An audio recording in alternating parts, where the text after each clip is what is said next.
Dylan Strome signing with the Leafs? We're less than 24 hours away from NHL Free Agency beginning, and one of the names that is trickling around the Leafs has been Strome. Now, this all came about because Chicago decided they weren't going to re-sign him. They traded Kirby Dach, they traded Alex DeBrincat, and Strome is just another one of the pack who looks to be going elsewhere. And once 12 p.m. hits on Wednesday, there's going to be a lot of teams requesting his services. One of those teams is going to be the Toronto Maple Leafs. Now, there's a number of reasons why this would work. First being, he's from Mississauga. He's born and raised here. He's cheered for the Toronto Maple Leafs for his entire life. What better story than to have Dylan Strome come home to Toronto and play here and have success and allow the team to have success with him. For the last 2 years, he's had an AAV of $3 million, and he hasn't had the best of seasons, the best of the last two, I'd say. They haven't been overly good where you'd think he might come back and get another $3 million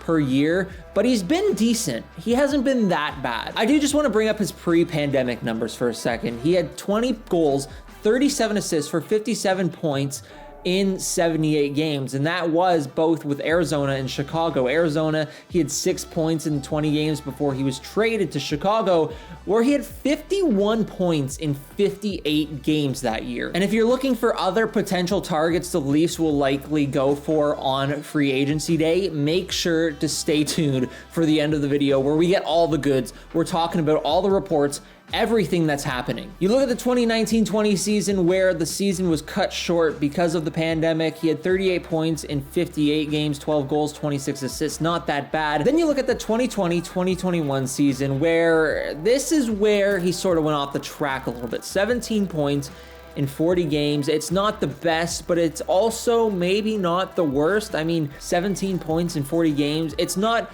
$3 million worth, okay? But it's still a pretty decent number as well, playing on a team like Chicago who's struggled a lot the last few seasons. Then we go to last season, 48 points, 22 goals, 26 assists in 69 games. Now, that might translate a little bit more to the $3 million level, but it's, I don't think, quite just there yet. I think there's still a little bit for him to prove at the NHL level. One of the things that he's fought really hard to try and change and hasn't really made much of a difference of is his foot speed. He's had a problem with that for a long time, and that's something that has really slowed him down and not allowed him to be the player that a lot of people thought he might be when he was drafted 3rd overall. But similar to guys like Andre Kasha, similar to guys like David Kampf, similar to a lot of guys like Michael Bunting as well that the Maple Leafs have brought in, this could be a deal where Toronto buys low, allows Dylan Strome to come in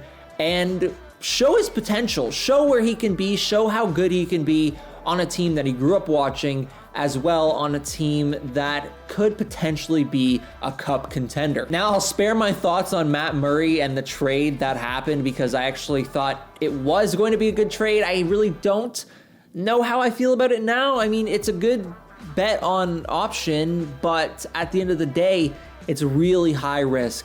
And for the amount that, for one, that they didn't retain, and two, for the amount that the Leafs are going to have to pay for him, the amount of cap space he's going to take up, it's going to be difficult. But having guys like Dylan Strome, having guys like Michael Bunting, having guys like David Kampf, who are on low contracts to show what they can be and maybe go off to another team after they've played for the Leafs and shown that they are a very good player and a very important one in the NHL, that's something that I hope to see with Dylan Strome and why he would be a potential target for the Leafs. Also, I want to know your thoughts. What did you think about the Matt Murray trade? Put it in the comments down below and let me know. The next thing is, where would he play? He's a left shot, so I mean, he could play alongside Austin Matthews. He could play alongside John Tavares. But again, the foot speed of Tavares, the foot speed of Dylan Strome, I don't know how much that would work together. I think it would fall to the Leafs more than improve them.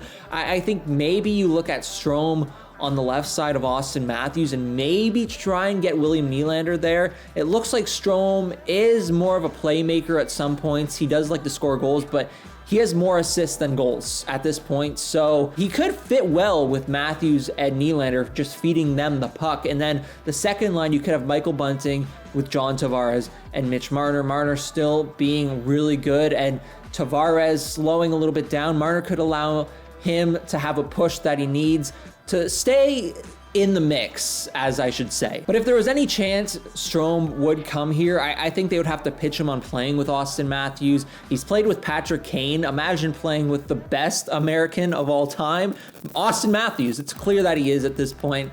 And what better way to negotiate a contract than putting that on the front, playing with Austin Matthews, and having a lot of success. I want to circle back for the AAV for a second, and I said earlier, $3 million bucks, it could be a thing that's possible. I mean, he could get $3 million bucks, but for the Leafs and them looking to get low cap hit guys, I think you could argue that he would be worth $2 million. I mean, he still has a lot of good qualities. He still is a very good player. There's just a lot of mystery still, and they don't really know what he might be. But let me know what you think in the comments down below. Was there enough that I showed to prove that Dylan Strome might be a good pickup for the Leafs? Put it in the comments down below. And now let's talk about Rasmus Sandin. Let's talk about another guy and another guy. The mystery. Ooh. I first want to bring up something that Elliotte Friedman wrote on Sportsnet earlier on Tuesday that stated Toronto will look for another goalie and try to sign Rasmus Sandin with their remaining cap room. One team indicated that even 1B or number 2 goalies could still do very well in this market, so it won't be as easy as it sounds. One potential depth target for the Maple Leafs, forechecker extraordinaire Zach Aston-Reese. They could also bring back Dennis Malgin from Switzerland. First of all, Dennis Malgin, I've heard on multiple occasions, multiple summers, hey, maybe they could bring this guy back from Switzerland. It still hasn't happened. I'm not gonna put too much into that, but Zach Aston-Reese, I think, would be a very important player if the Maple Leafs were to go out and get him. I wrote an article about him on theleafsnation.com where I'll link below, but basically what this guy is he's a very good defensive player. He likes to throw his body around a lot, more than any other Leaf did last season, even Wayne Simmons. So having that on a third line, on a place where you could probably have him with David Kampf and Pierre Engvall to shut down other teams' good lines or anything like that, I think it would fit. Aston-Reese is a good player on, again, a guy who could get a low cap hit and possibly show what he has playing with the Toronto Maple Leafs. I think that would be a wise pickup, but again, they got to sign Rasmus Sandin. They've got to sign another goaltender because, again, I don't think Shalgren or Woll can really fit as the backup at this point. Maybe a little bit down throughout the season when they've had a little bit more time in the AHL, but not yet. They need another goaltender. And last but not least, from Nylander Thews on Twitter, Frank Saravelli on SN590. With Kerfoot, is there a market? 100%. They could move him today quite easily. I think the number of teams that would be interested in him would be pretty significant. So when discussing Alexander Kerfoot, it's really interesting to try and put into words what he would be with the Maple Leafs next season. I mean, again, you signed Dylan Strome. That's one player who fits in the top 6. And then it's pretty full. Again, you have Strome, Matthews, Nylander, Bunting, Tavares, Marner, and then it gets a little bit thinner. You could have Zach Aston-Reese, like I just said, with David Kampf and Pierre Engvall. And then what happens to the fourth line? I mean, you might have Wayne Simmons in there. Alexander Kerfoot's not going to want to play on the fourth line, so it could happen where he's moved on from. I think it could work. And if teams are willing to take on $3.5 million for a player who it looks like may not fit in the top 6 at this point, I mean, that's fair game. He was an important player to the Leafs. He still is right now, currently an important person to the Leafs organization. But if there's a market for him and there's enough that they could get back in return for Kerfoot and shave that $3.5 million off their cap space, I'd say do it. I'd say do it right now. But again, you look at Dylan Strome, what happens if he goes elsewhere? Then there's a problem there that you will have to solve, and Kerfoot sort of solves that problem. He had a career season last year, and again, he's pretty good in the top 6 with the Leafs. So maybe that works. I don't know. But it's either you go Strome, you go Kerfoot. I don't think you can have both at this point. But yeah, that is going to be it for this video today on Dylan Strome and other possibilities heading into free agency on Wednesday at 12 p.m. noon.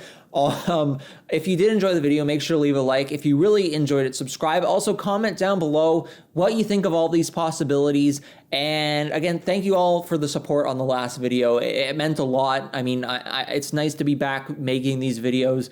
And it was nice to see that there was a lot of people supporting it. So again, thank you so much for watching. And I guess we'll see you tomorrow for free agency. I'll make videos, see how many videos I make. I may go crazy, but we'll see you then. Thank you so much for watching.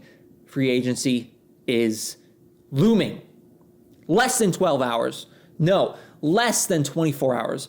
My math is bad.